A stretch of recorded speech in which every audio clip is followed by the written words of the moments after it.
জামুরিয়া থানার অন্তর্গত জেলগোড়া গ্রাম। জামুরিয়া থানা। আপনি কি সমস্যা নিয়ে এসছেন এখানে? আমি এসেছি কিডনির সমস্যা নিয়ে। কিডনির সমস্যা নিয়ে? এর আগে কিডনির এলোপ্যাথি ওষুধ চলতো, তাই তো?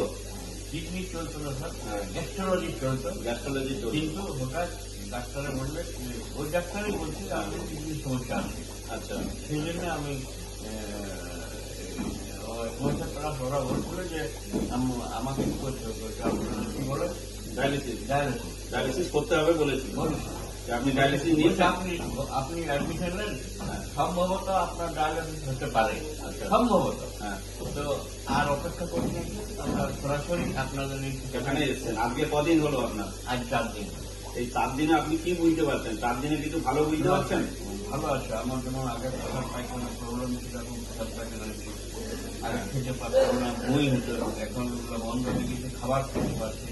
খালি সমস্যা এখন রাত্রে মাথাটা একটু ব্যথা করে। মাথাটা একটু ব্যথা করে। তার মানে যেটা খেতে পারতেন না, কিডনি পেশেন্টটা খেতে পারে না, সেটা আপনি খেতে পারছেন এই 4 দিনে। 4 দিনে। পেট পরিষ্কার হতো না, পায়খানা হতো না, পেটের প্রবলেম ছিল, সেটাও 4 দিনের মধ্যে আপনি আরাম পেয়েছেন। তাহলে মাত্র তো 4 দিন হয়েছে, কয়েকদিন নিন, নিশ্চয়ই সুস্থ হয়ে যাবেন।